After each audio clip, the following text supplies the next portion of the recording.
Hi, and welcome back to another Making Metatron. I'm your host, director of the Metatron Files, Brent Bowers, S. Brent Bowers, if you will, aka Johnny Brento from Mutantville.com. Another week has come and gone, and didn't want to let it go by without at least a brief update. We did make some more progress on pre-production this week, which included a 3-hour meeting with various actors and doing kind of a pre-casting read for some of the roles via Skype. This is a technique I recommend to you guys that are trying to shoot a project for no money.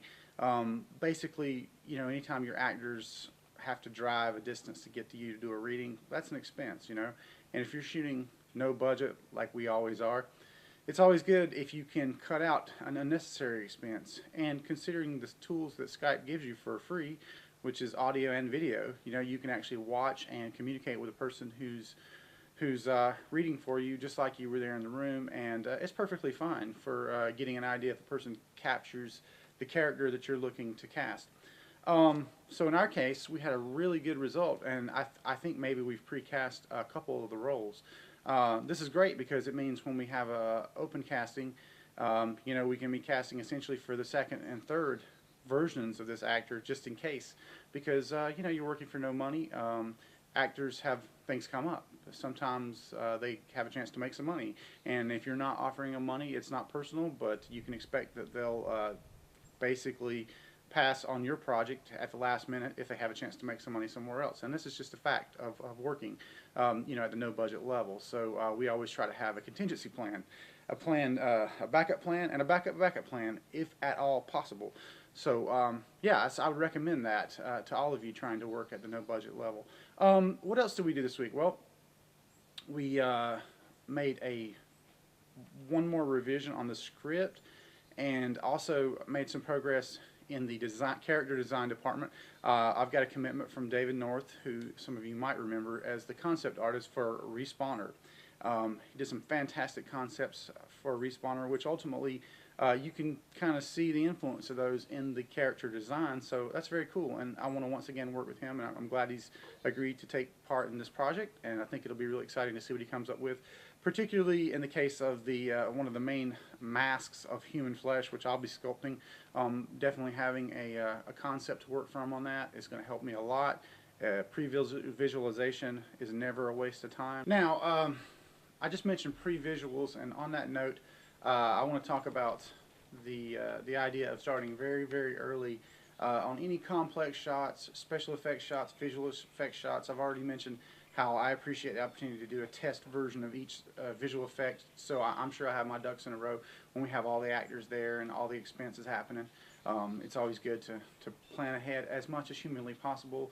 In the past, I've shared with regards to Respawner how much storyboards helped, and once again we'll do storyboards on every single shot. I think that's something free that you can do to arm yourself so that things you can make your limited budget or no budget look like you actually have a budget is if things are planned out properly. Now, one of the things that is called for in the script, which we winded it down a little bit because we knew we couldn't afford an animal trainer, is a crow that kind of sets the tone for the opening shot. Flies in, lands on a power line, looks down at a commotion happening at a crossroads. I looked into various ways to accomplish this shot, and obviously renting or having an animal trainer completely out of the question, not even close to being something we could afford. The next step from that would be I looked at a source called greenscreenanimals.com, where you can actually purchase green screen footage of various animals doing different things. Of course, a crow flying in and landing was one of the very first ones that I found, so that was awesome. But unfortunately, the price the price for that, the usage for that single clip, would far exceed the entire budget of the first episode of the Metatron Files. We could probably film a whole season of it for what the actual cost of that was. Now, it's ironic because crows are everywhere, but apparently a trained crow, not so much. So where does this leave us? Our choices are come up with an inexpensive way to produce this single shot with a crow, or cut it from the script. Since I think it's an eerie little piece that I really want to keep, I looked at another option, which is creating a CGI piece for the actual crow. There are various pre-built assets out there for crows, in the 3D and poser community. I was able to find one at daz3d.com that looked very nice and had what's called easy pose, which is just an easy way to make the wings flap and bend as they should. So I looked at the idea of purchasing this. It was about 20 bucks with no guarantees that I'd be able to actually use it. And what I found was when I started speaking to the artist that actually published this particular product and mentioned, hey, it's going to be in a pilot for a web series that we're filming. And having known this guy going back, he was actually willing to give me a free copy. Now that's just $20, but in the scope of no budget, $20, I mean, that'd go a long way to feeding a crew of a couple, at a given shoot. So you have to take advantage of every single opportunity you can to save money. And I was able to get this. It's actually, the product's called, I think it is called Crows, by the artist called Noggin.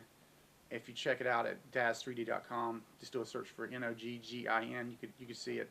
Does a lot of great work, but his specialty is animals. He's probably the best animal product creator, in the poser asset marketplace. So I was really thrilled to get that for free, and of course I'm going to give him all the credit in the world for contributing that to the project. And hopefully it'll work out that we can actually use this in the shot. The great thing about an animated asset, you can absolutely control what it does. So if I have a power line in the live action shot, I know I can make that crow fly in, land on that power line, do his little thing, look where he's supposed to look, that sort of thing. And then we'll just see if it's real enough. If it hasn't, if it's not realistic enough to be believable, then, there's always the option of cutting that shot, which we may have to do, but hopefully not. So yeah, I mean, that's just one way of cutting out a potential expenditure that you don't have to do. And when you're at no budget, you just have to look for every single opportunity whatsoever to cut those things. As I mentioned, this is early pre-production, and we do have another production that's just about to kick into active production prior to this. So I'll keep working on this in the background, trying to keep things moving forward, especially with regards to character design, things that I can do from my desk, things that don't require a car trip. And hopefully when the time comes to actually build all this stuff out, and I'm building what I can, working on the mask, a lot of it will be done. A lot of the pre-work will be done. So that's just about it for this episode of Making Metatron.